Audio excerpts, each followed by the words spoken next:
building will probably be light industrial prototyping, but also artist places where artists can live and work. So it should be a vertical city, more or less. On the ground floor there will be also small dedicated retail galleries, stuff like that.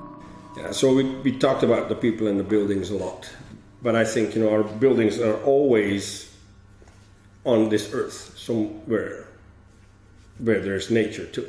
I don't think nature stops at the border of a city. So for us, we are also trying to find out where we are in relation to nature.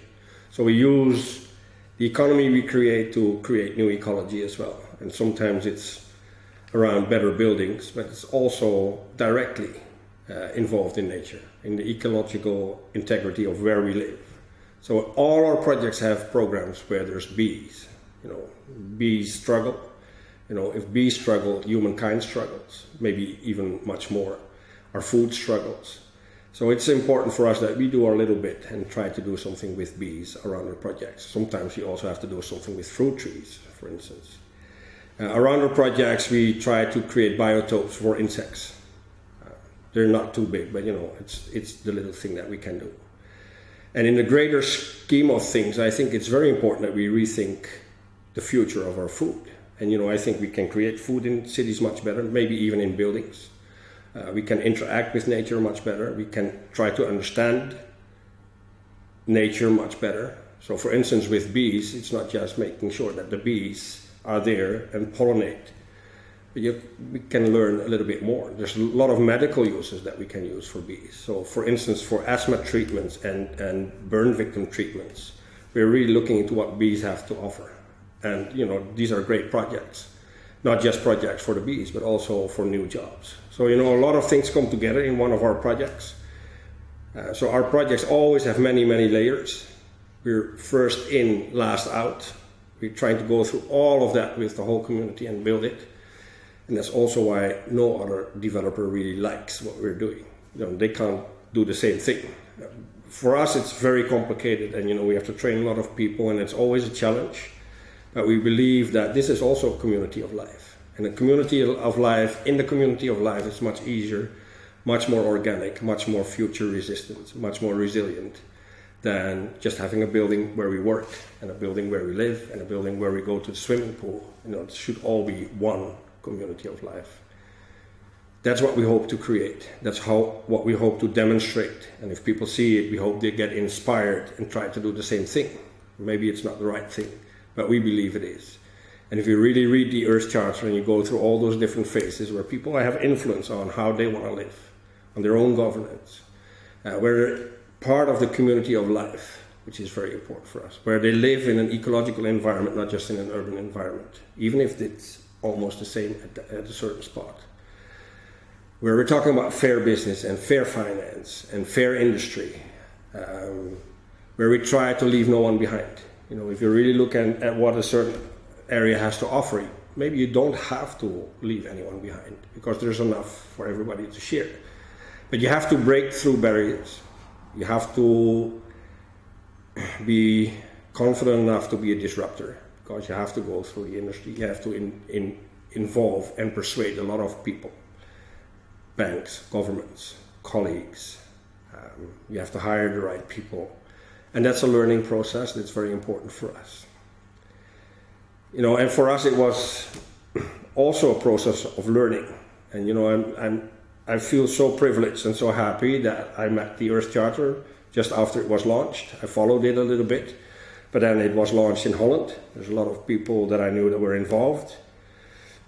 And I was so happy that I got to know Mr. Ruud Lubbers. And as soon as we started talking, he also explained that we have the Earth Charter with all the ethics. But how do we bring it to action? And especially in where I work, in cities.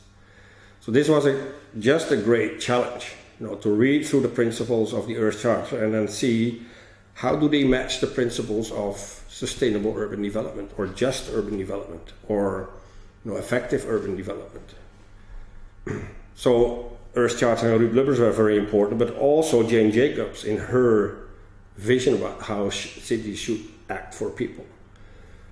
And at the same time, a long time ago, I was trained by a professor named Jan Pen. He was an economist, and he talked about ecology more than economy. Maybe we should change our tax system so we can provide for a better economy for us all based on better ecological principles. So I started working and thinking about the principles and basically trying to draft a document that we call the Earth Charter Cities Manifesto. So basically it combines all the principles of the Earth Charter in a different order, but they're all in there. But also principles of urban development. The achievements that we learned from Jane Jacobs and Larry Beasley, how to really build cities for people, how they interact, how you bring ecology in cities, how you make walkable cities, how you design well, how you develop in a different way. Those are very interesting. There's also principles in there about fair business, fair finance, very important. This is the inspiration that I got from Jan Pen, and they all were brought together in a document. Again, 16 principles. All the Earth Charters are in there and others, and we hope we can put that into action in cities.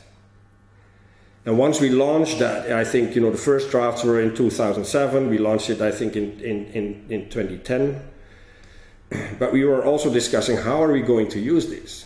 And because when we started interacting with cities, they were very interested in the Earth Charter Cities Manifesto as well as in the Earth Charter, but they didn't know how to really apply it. And you have to understand that cities are approached by many certification systems, LEED, BREEAM, ISO, there's so many of them. All these systems that say, you should adopt this for a sustainable city. And cities told me, it's too much. We don't know what to do. We're paralyzed because every month there's maybe 400 of those that approach us, and they all want to be the system in our cities. The current one is passive housing in a lot of cities.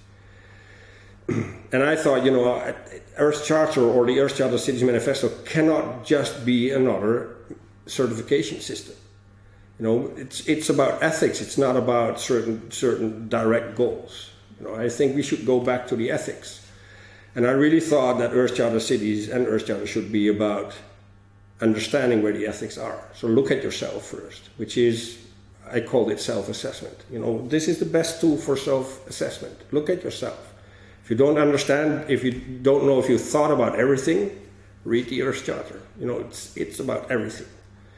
And why is it about everything? Because everyone was involved to draft this document. There's no better document. That's also why it's so easy to accept it. That's also why it's sometimes so hard to put it to action. That's why I try to get it to action. And for me, after self-assessment, it's about, self-awareness and self-assessment. It's about making action to self-improvement.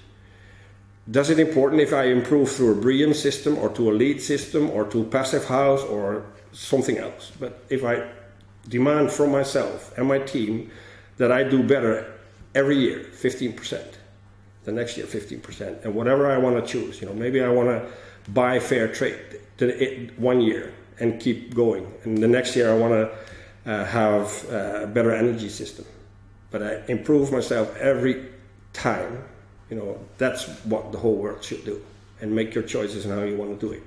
And of course, the last part is, share it. You should report on it. Self-reporting is also very important. You can put it on your website, in your year reports, or whatever you want to do. But the self-awareness starts with Earth Charter. The self-assessment is the principles or the Earth Charter Cities principles. The improvement is a plan. Talk to your team, think about what you can do, and make that improvement, and then report on it, and then hope that inspires others as well. That's very important for what I'd like to do with my company. And then sometimes it's as easy as not buying plastic straws, but others, or better recycling systems, or what I said, invite someone to put beehives on your roof, or just a few solar panels. Or, there's so much you can do, and if you improve 15%, that's important. And there was another reason why I thought this was very important too, because if you talk about certification systems and you talk about the city of New York, how can you compare New York and what they should do with the city of Lagos in Nigeria?